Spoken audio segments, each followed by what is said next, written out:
Mark Rogers TV talking postseason play, and it's Stanford. It's North Carolina at the Sun Bowl. And we bring in Don King from Last Word on Sports. And Don, I got to say, first of all, that it's very good to see you because it's been a while and you are one of the very first, one of the originals here on Mark Rogers TV. And I'm honored to be so. Glad to be back, Mark. Thank you, Don. So one of the main storylines, one of the main themes as we talk about any of these bowl games is people are looking for motivation for the players to play hard, motivation for the fans to watch the games. Well, the big motivation was you got to see Christian McCaffrey play. Maybe you didn't as much this season for a lot of people because Stanford dropped off the national radar early. So maybe he, despite another outstanding year, wasn't all over the map as he was in 2015, but the kid's not playing. Everybody's chiming in as to whether he should play, whether this is a horrible thing or it's just self-preservation. Your thoughts about the McCaffrey decision? Okay, so my overall thoughts. I think it's his call. I get it. I understand the widespread disappointment. From a personal standpoint, I tried to be angry with him, and I cannot muster outrage. I just can't come up with it. It's his life. It's his body. Shelf life for running backs is incredibly short in the NFL. It's all about the number of hits taken. I have to believe if this were a college football playoff game or even a Rose Bowl, I think he plays. But honestly, I have very little consternation about his decision to protect his own body and sit this one out. I think it's a bit of a new wave of kind of decision making for these young student athletes.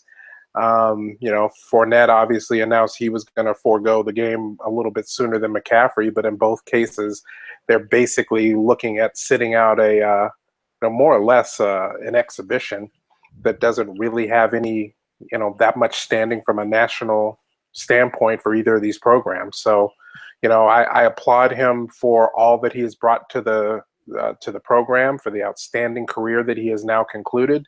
I wish him well, and I'll root for him on Sundays. I wish he was going to play, but he's not, and it's his decision, and I don't begrudge him the decision that he chose to make. Don, in no way did this season live up to the standards that have been set by Jim Harbaugh and extended by David Shaw, but there was that rough patch at the beginning. We knew that the schedule was front-loaded. It would be difficult to get through, and the team not only lost, they looked pretty ugly in a couple games against the Washington teams. But now you've got a pretty nice little run going here to finish off at 9-3. So how do you feel about this season, depending on the bowl game, of course? Yeah, I think there are two different camps here. I know a lot of folks who've gotten used to the lofty standards that Stanford has delivered against in the past few years. 3 out of the last 4 Pac-12 championships, Rose Bowls, Orange Bowls, Fiesta Bowls, top 3 national ranking at the end of last season. There are a lot of fans who were disappointed and, really unhappy with the way the season unfolded. I have to tell you, I think they were overly optimistic to begin. I had Stanford finishing 9-3 this year, just as it ultimately did. I thought the wins and losses would be distributed slightly differently.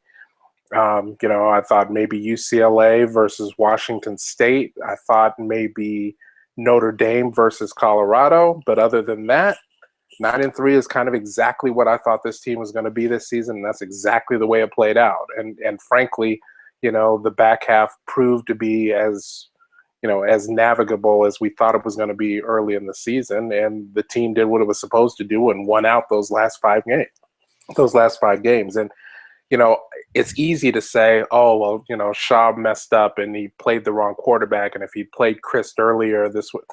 I don't know that I buy that in the least. If Chris had been running for his life up in Seattle like Ryan Burns had been, I don't think the result would have been any different.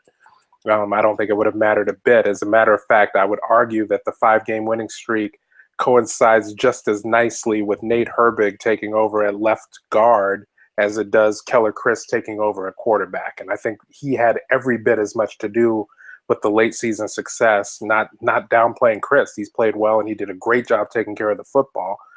But Herbig, was just named first team, All-America true freshman, and with very good reason. The line looked incredibly different once he was inserted into the starting lineup. And we don't know what the quarterbacks looked like in practice and what they were showing the coaches exactly within the confines of the system versus they turn into a different guy when they hit the field, because we saw the same thing at USC. Oh, Clay Helton picked the wrong guy. Yeah. Well, that's easy for us to say after we see it play out, and the level of opponent has something to do with the results as well. The level of opponent, and in both cases, the younger guy, they continue to progress and improve in practice through the season. Both got some time on the field in games. They both improved along the way, and that's what would happen. And frankly, that's what you would hope to have happen with your younger players. That's going to be the case. And folks forget, Ryan Burns came out throwing darts against Kansas State in the opener. He completed his first 9 passes, and he looked for all the world to be the far more accurate of the two. It looked like the decision was dead right until we got a couple of results we didn't like. And, this thing just isn't that tidy. It doesn't quite work like that. Don, did the defense play up to what you expected? And when I say expected, it didn't play up to the standards of previous seasons, but you were expecting a bit of a decline overall. Did that hold true on the defensive side? Because the numbers played out fairly well, but not as dominant as the previous editions. I thought the defense actually was just fine all year long, to be honest. The problems that arose against, in particular, Washington State and a little bit against Colorado had to do with injuries in the defensive secondary. But the defensive line and the linebackers, as we anticipated, were stout all year long. And there was more depth than there has been in past years. And frankly, with everybody healthy, all 11 starters healthy, that defense is kind of scary. And frankly, we haven't broken down the game yet, but I think that bodes ill for North Carolina. I think this is a really good defensive unit that hasn't played together all that much throughout the course of the season. But when they've played together, and I will hold out that Colorado game as an example, Stanford wound up on the wrong end of that because of an ugly offensive performance. But that was a pretty good team that they held to 10 points. And the defense deserved a lot of credit for that performance. All right, you set us up for this matchup, which I think is a really good one, because the one down year we saw out of Stanford out of the last 5 or 6, they weren't really that down when compared to a like-seeded team in another good conference in the Big Ten. That Maryland team was all smoke and mirrors, and it wasn't even a game. It was unwatchable. This is, I think, a different animal. This North Carolina team is a quarterback who might be not the best college quarterback in the nation, but the best projecting to the next level in Mitch Trubisky, a fleet of wide receivers who scare most teams, all sorts of talent. Offensively, I hate to call any team soft. These guys are football players. They lift weights. They run hard. But there is soft relative to other teams, relative to the rest of the sport. And North Carolina might be one of those teams that's really not quite as hard hitting and tough physically as what Stanford's used to and what maybe they could be. I'll agree with all of that, but this is a team that had a solid season. They challenged themselves, played a really tough Georgia team to open the season, didn't get the result they wanted, but held their own for 3 quarters and put a scare into them. Played really, really well. Had some ups and downs, and among the ups, some of those were pretty daggone impressive. I mean, this team beat Virginia Tech, and if it weren't for kind of a bit of a slide late in the season, I take that back. North Carolina never mind. They did not beat Virginia Tech. My bad. But they did beat Miami. That's the game I'm thinking of. They beat Miami at the time when we thought Miami was still gonna be pretty good and might contend for a division title. They beat Florida State on the road. They beat Florida State in Tallahassee. I mean, they looked pretty daggone good for a while there. But stumbled down the stretch is really what it came down to. And you lose 2 of your last 3 to your in-state conference rivals. Win either one of those games, and you're looking at the potential, at least, for slipping your way, or win both of those games, and you slip your way into the conference championship game. versus the winner of the other division. But they weren't able to do that. But that is a team that had the kind of talent that they could have been there at the end had they been able to hold it together a little bit better. The thing that I'd be worried about, were I a Tar Heel fan right now, as much as Trubisky can spin it, and as well as dangerous as they are, and as well as they can light up the scoreboard, they better be careful that they can actually get the ball for more than a few possessions. The problem North Carolina's got is that its defense is ranked number 95 in the FBS, and more importantly, even without Christian McCaffrey, North Carolina's rush defense is number 121. Just for those of you keeping score at home, that ain't good. And I think you're going to get a whole lot of Bryce Love left, right, and up the middle, a little bit of Cameron Scarlett sprinkled in. Would not be shocked to see a few jet sweeps run to some of the wide receivers. Just all kinds of diversity in the run game. But if I'm David Shaw and Mike Bloomgren, and I've gotten extra practices for Herbig and the other guys up front on the offensive line, guys like Nick Wilson in the ogre position, I am going to load it up, and I'm going to bring 6 offensive linemen all night long on first and second down and dare them to stop me. And if North Carolina can't stop them, it's going to be a really, really long night. Yeah, because this sounds so stereotypical, but it's right in front of me. 9 wins for Stanford. They ran over 100 yards in all the 9 wins. They failed to run and hit the century mark in the 3 losses. And you would think that if there's a good team out there that's going to give up that kind of yardage on the ground, it's North Carolina. Yep, that's exactly right. And, this is one of those, there are a lot of times when you don't know what's coming. I will admit, last year's Rose Bowl game plan that David Shaw and company unleashed on Iowa, I didn't see coming. They came out firing, trips left on the very first snap from, of the game, and then 80-some-yard touchdown to McCaffrey streaking down the middle. I didn't see that coming. They kept the pressure on and, were very aggressive in the passing game all night long.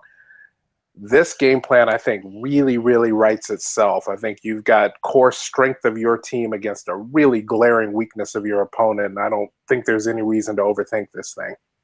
So those 30 carries, and when I say 30 carries, I mean more like 22 to 23 carries, 4 to 5 pass receptions out of Christian McCaffrey. Who are those going to go to? And is there anybody else? Because this is the transition game. It's the bowl game after the 15 practices, so it caps off the season and gives you the final record and ranking. But for people that watch football, it's also that catalyst for 2017. So there are other guys that you would like to see step forward and show you something for next fall.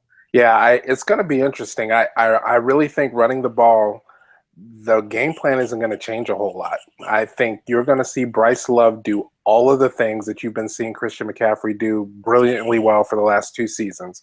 You're going to see Cameron Scarlett step in to spell him. I think you're going to see Scarlett also take over the short yardage duties that McCaffrey had been handling this year. But I think the game plan is going to look the same. I think you're not going to do anything differently with Love versus what you would have done if McCaffrey were available. Perhaps pass to him slightly less. He's not quite as polished or as proven as a receiver out of the backfield.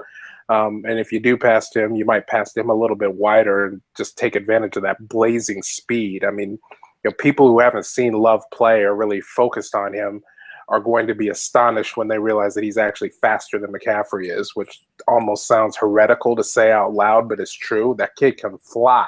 He's not quite, he doesn't have quite the wiggle that McCaffrey does, and he's probably not quite as strong, but he is an every down back, and Shaw has said very publicly in the past week that he thinks of him as an every down back, and you are going to see him play that role just as you're going to see him play that same role all through 2017.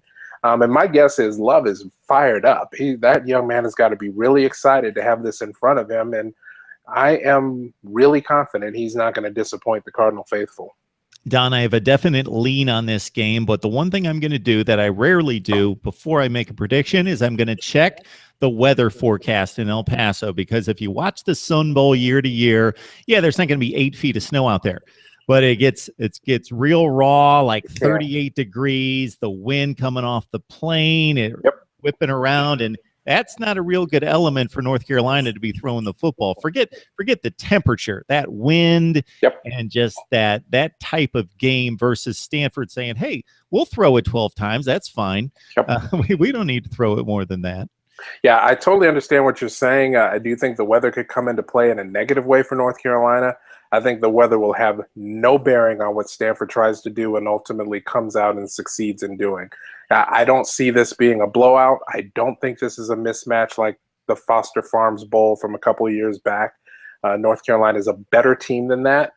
But I think Stanford's going to take the air out of the ball and just pound, pound, pound. And unless North Carolina can find a rush defense that they had not previously been able to execute, I don't see how it ends well. I do think you'll see Chris take a few shots over the top just to make sure that things stay loose. You're going to see some play action passes.